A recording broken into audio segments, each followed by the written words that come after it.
A very good evening to all. It's time for Children's Bedtime Treasury with Let Emotion Speak. Don't forget to like the video, share the video and subscribe to my channel for more bedtime stories each night. Today's story is about Maurice, the Minnow's dangerous journey. Maurice the Minnow lived in a beautiful reed-fringed pond in a clearing in the middle of a small woodland.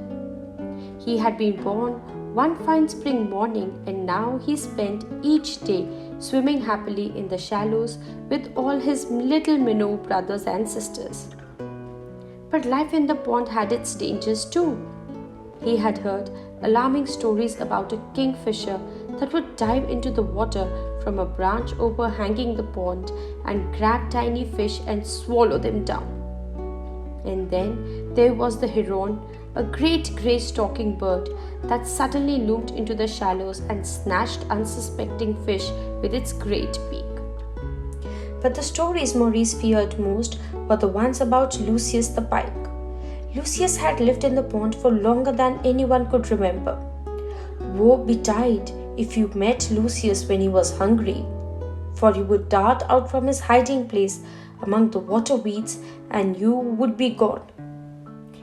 Nothing ever escaped from his huge jaws, which were lined with needle-sharp teeth. Maurice had heard tales of Lucius swallowing fish bigger than Maurice could imagine, not to mention ducks, voles, and other animals of the pond. Why, there was even a rumor that Lucius had once snatched a dog from the bank and taken it down to the depths of the pond to devour it. Maurice's mother had said the best way to avoid meeting Lucius was to stay away in the shallows and never swim across the pond. For it was in the deep, dark waters that Lucius loved to hunt. One sunny summer's day, Maurice and his brothers and sisters were swimming in the shallow as usual, when suddenly he felt himself being lifted up and out of the water.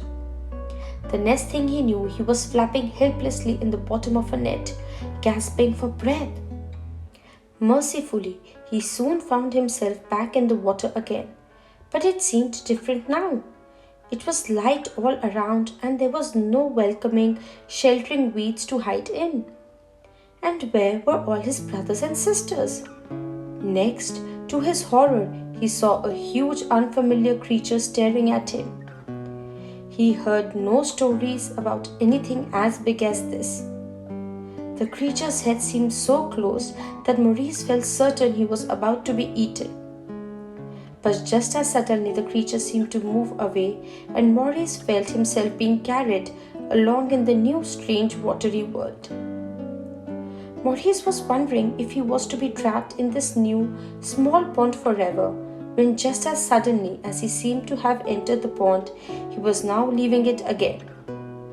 He felt himself falling down until with a splash he was back in his own pond again. Or at least it seemed like his pond, but nothing was quite as familiar as it had been. Finding a clump of waterweed, he immediately dived under it for safety while he considered what to do next. "Hello, you are new here, aren't you?" a friendly voice said. Maurice looked around in surprise to find himself face to face with a frog. He told the frog about his horrible adventure while the frog listened patiently, nodding wisely from time to time. "Well, we know what happened to you, don't we?" said the frog when Maurice had finished. "You got caught in a little boy's fishing net. They're often about around here. I have no doubt the brick creature you saw was a little boy looking at you swimming in his jam jar full of water. And now he's decided to put you back. The only trouble is you're far from home. You live on the other side of the pond, and to get you back means we have to go on a very dangerous journey." Maurice didn't like the sound of this at all, but he missed his family terribly and knew that he would never be able to get back home without the kind frog's help.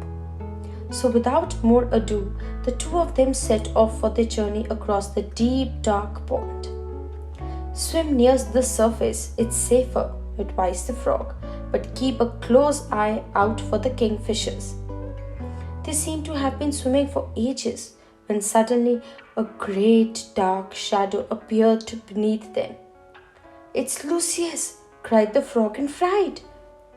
Before either of them could escape, they found themselves face to face with the dreaded pike. "Well, well," leered Lucius, "I can't believe my luck. A frog and a minnow, lunch and supper together if I'm not mistaken." So saying, he opened his enormous jaws and was about to swallow them whole when boing! A huge flat stone landed right on Lucius' head. Dazed, Lucius sank slowly towards the bottom of the pond. "Quick, it's our chance to escape!" yelled the frog. The two friends swam for their lives. Maurice kept thinking that any moment Lucius would reappear, but he needn't have it worried. Lucius had too big a headache to think about hunting for a while yet. Then suddenly Maurice was home. He recognized his own little part of the pond, and there swimming in the shallows was his family. "I can't thank you enough," said Maurice gratefully to the frog. "But what did happen to Lucius?" "You can thank the little boy who caught you in the net for our escape," said the frog. "He was skimming stones across the pond, and luckily Lucius' head got in the way." Maurice decided that he had quite enough adventures for one day and found himself a cozy piece of water weed to hide under. Soon he was fast asleep. So kids, did you enjoy this story? Life brings risks and adventures to everyone. It's how you enjoy them, how you handle them, and how you deliver them. See you tomorrow with another great story, another bedtime story. It's time to say goodbye and good night.